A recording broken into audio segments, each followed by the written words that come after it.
Video, I want to talk to you about what to do when things go wrong in the nursery. There's so many great nursery channels on YouTube with so many videos about growing different plants and nursery tours and plant hauls and all of these beautiful videos that people produce, and I watch a lot of them, but not very many of them are going to show you what happens behind the scenes, off camera, in a nursery. Let's take a look. If you're new to my channel, it's good to see you. If you're not, it's good to see you again. But either way, I'd love to have you subscribe to my channel to get all of my new content as it comes out. Now, I'm sitting today in front of a wagon full of emerald green arborvitas, and if you've watched any of my other videos on arborvitas, you know that the emerald green is one of my favorite plants along with green giants, and it's common for you to see a video from me or from somebody else on plants in a nursery that look absolutely beautiful just like these. But what YouTubers are not near as likely to show you who do garden videos are pictures of their plants when they're dead. Now, I want you to have a closer look at this. Now, this is a flowering magnolia, and what you see in it is not a plant at all, it's just a weed, and this thing is completely dead.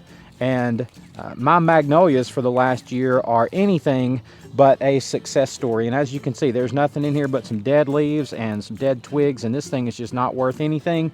And it will soon be making its way to the compost pile. When I began growing these magnolias here, I think I had 60 of them, and there are about 50 left sitting right here today, but they're certainly not 50 viable plants. You're looking at probably 5 or 6 plants that may ever amount to anything, and the rest of these just simply need to be thrown out. And I probably paid $1.50 or $1.75 each for these at wholesale to grow out. And the reality is that it just didn't work out. Last season, as they were growing out, they got hit by a very late frost. I was unable to get them covered. I couldn't care for them as they should have been. And as a result, this season, I was hoping they would come back out, but the reality is that most of them did not. And today I'm just sitting here looking at a bunch of dead plants, and really, it's kind of sad. And there are all sorts of things that can happen in a nursery that can kind of make you feel deflated. It's not all beautiful plants all the time. There are dead plants, there are diseased plants, there are insect problems. Sometimes you get wildlife digging in your plants, or your neighbor's cat will come and make a mess in your nursery, or there are just a number of things that can happen. Just a few days ago, we had a pretty severe hailstorm that came through and broke the tops out of some of my hydrangeas, setting them back at least several weeks, if not until next season. Or sometimes your favorite perennial that seemed like a can't-miss plant just 1 week ago, they don't get sold in time and they wind up looking like this. And who wants to buy a plant that's full of spent blooms? Or you put a bunch of time and effort and energy into your crepe myrtles, and you have a batch of them that only have 2 or 3 of them alive, and the pots are full of weeds, the rest of them are dead, all destined for the compost pile. Or maybe you're like me and you're not great at managing messes, and you have nursery pots and plug trays and all kinds of junk laying around, and you get overwhelmed with your own messes like this. Or another kind of mess that can easily happen around your potting area like this. Or maybe it feels like you're fighting a constant battle, an unending battle, and a battle that you cannot win against weeds, and there are weeds in everything, everywhere. What are we going to do? You know, part of having a nursery is just the realization that you are dealing with living things, and sometimes living things die.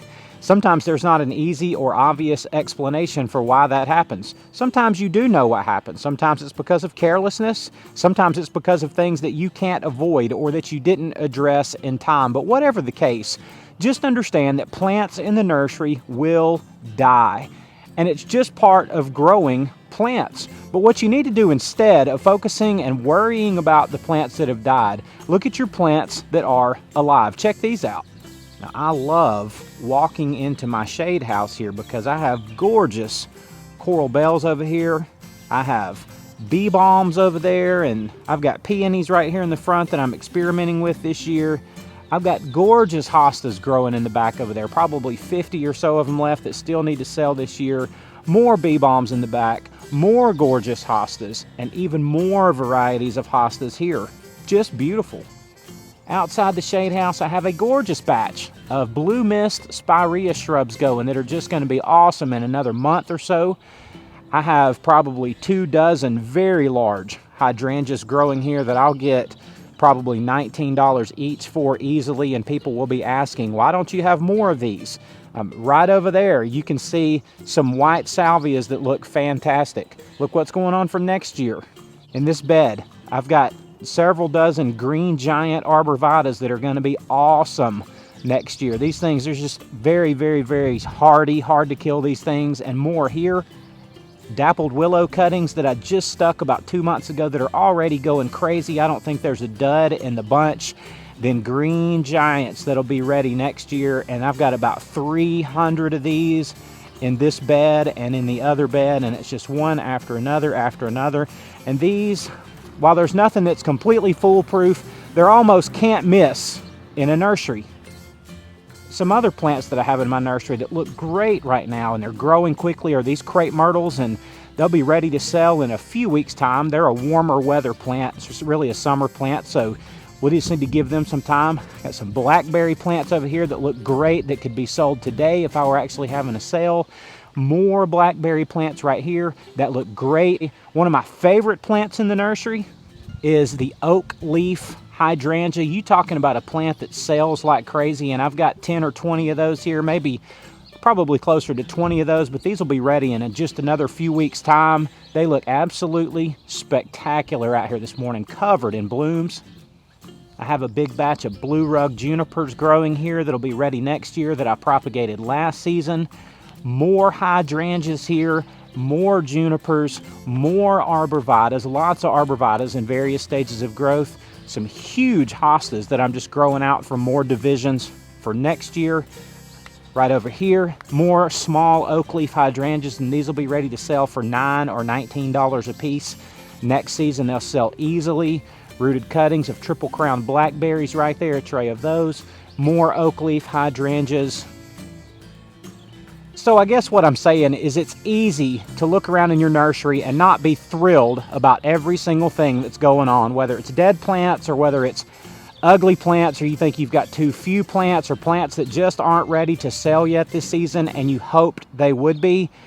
Whatever the problems are you encounter in your nursery, focus on the plants that you have that are healthy. Focus on the plants that you have that are big and that look nice and that have been a very successful venture for you. Think about those things that are in nursery. What did you do right on those plants that you could repeat again? Do you need more of those plants? Because chances are, if you're growing healthy, nice plants, that you're going to sell out of them every year. People love buying plants from backyard growers. When it comes to those things in your nursery that you've not had success with, those things that have died, maybe that's a plant that you don't need to try right now until you learn a little bit more. Maybe you recognize what did actually go wrong and that you can correct it and not repeat the same mistake next year.